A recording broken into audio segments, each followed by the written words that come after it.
You're listening to Saturday Morning Media. And now, back to our show. The Cauldron of Hate, a story by Grant Baciocco.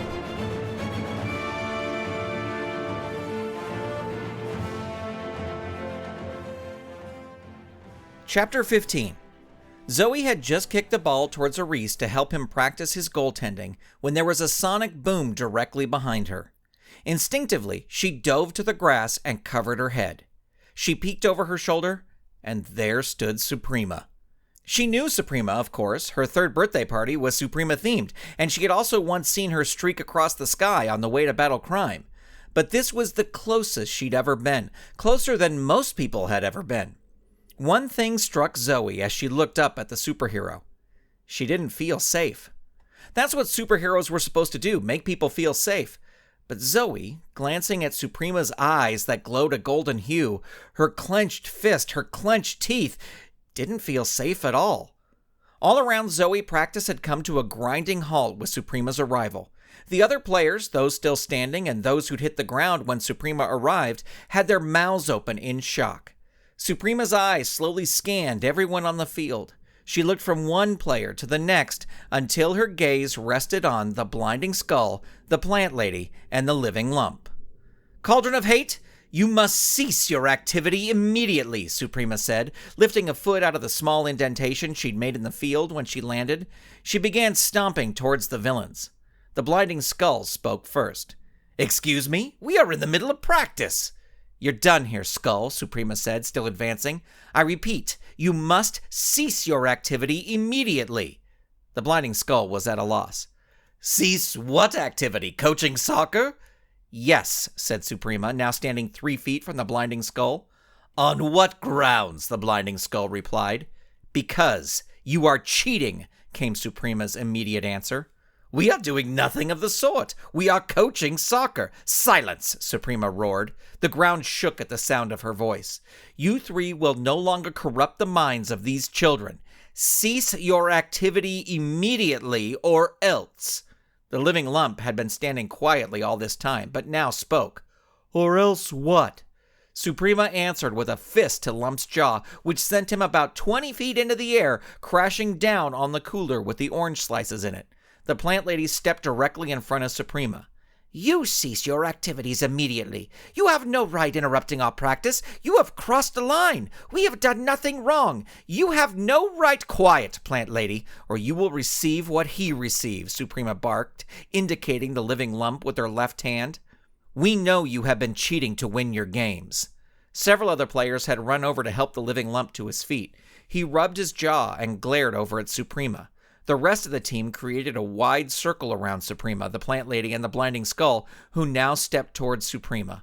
We most certainly have not been cheating, the blinding skull said indignant. How dare you insult us and these fine children with such accusations? Suprema opened her mouth to respond, but her words were drowned out by the sound of the good plane that was now coming in for a landing in the center of the practice field. She crossed her arms and glared at the blinding skull as she waited for her colleagues to deplane and join her. El Exo and the mighty ranch hand strode up and flanked Suprema. El Exo cleared his throat. Cauldron of Hate, you are to cease your activity immediately. Yeah, mocked the blinding skull. We heard that part about 20 times already, he said, rolling his eyes in Suprema's direction.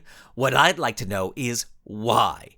She, he said, jabbing his thumb in Suprema's direction, says we were cheating to win games, and we most certainly have not been. You can ask the players, the parents, and the JYSO themselves. We are not cheating.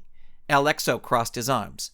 We have spoken to Coach Templin, and he has informed us of your devious tactics on the playing field. Do not deny it. Coach Templin, the plant lady said softly, looking over at the blinding skull. The blinding skull looked to the ground and sighed, his skull glowing, surprisingly, a little dimmer than usual. It is true. During the very first game, we employed some underhanded tactics to ensure a victory. You did what? Said Taylor, who was standing nearby, her eyes wide. The blinding skull turned to her and saw that the rest of the team was around her. He suddenly found it very hard to speak. During the first game, I devised a plan, and the plant lady and the living lump used their powers to make sure you won that first game. The team stood with their mouths open, their heads spinning with this revelation. The Blinding Skull raised his hands, palms out towards his team. It was the very first game.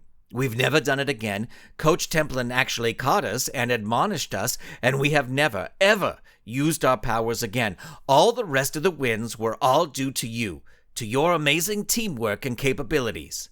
Every eye was on the Blinding Skull. At this point, the League of Good were the furthest things from his mind. Look, I'm sorry. I understand how crushing this can be to you. It was before we really knew any of you like we do now. It was before we knew how great a players you actually are. I was being very selfish. I wanted you to win, and I was willing to do anything I could to make that happen. So you cheated to help us win? Zoe said incredulously. Yes, the Blinding Skull replied softly, looking down at the grass near his shoes. Aris looked up at the living lump. Is this true? The living lump couldn't bear to look at Aris. He nodded.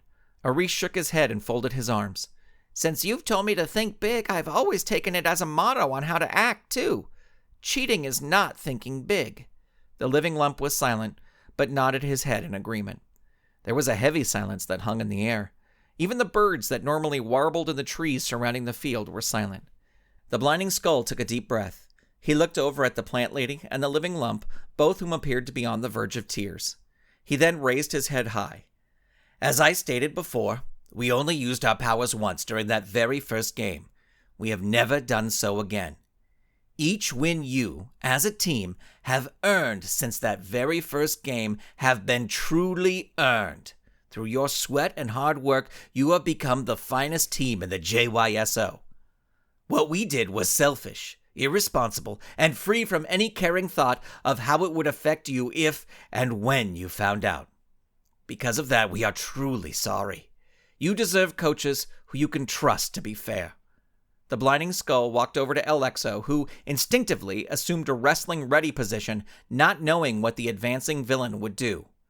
League of Good, as our witnesses, I would like to announce that the Cauldron of Hate is officially retiring as JYSO coaches. We will let you, the JYSO, and I assume the judge determine our punishment. We will wait for word at the Hate Pit. He nodded, then after a beat turned to his comrades. Plant Lady, Living Lump, let's go home. The Blinding Skull began walking towards their truck. The Plant Lady and the Living Lump followed. The Saddle River City Death Race, a few of the parents who'd been in attendance, and the League of Good watched as the three villains made their way to the truck. Without looking back, the Blinding Skull and the Plant Lady got into the cab of the truck. The Living Lump climbed up into the back. The silence continued as the truck backed out of its parking spot and drove out of the lot.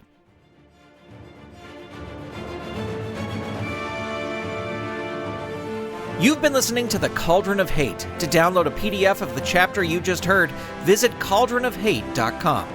The Cauldron of Hate was written by Grant Baciocco. The story was edited by Liz Brown, and the audio was edited by Steven Staver. Music by Dan Ring.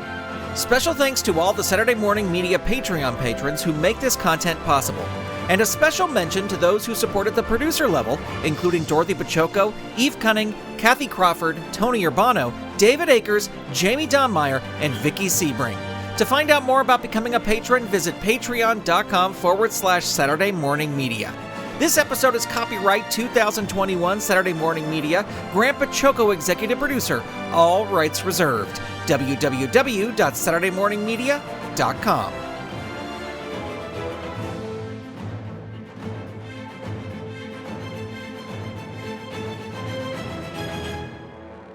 You've been listening to Saturday Morning Media. Stay tuned. We'll be right back.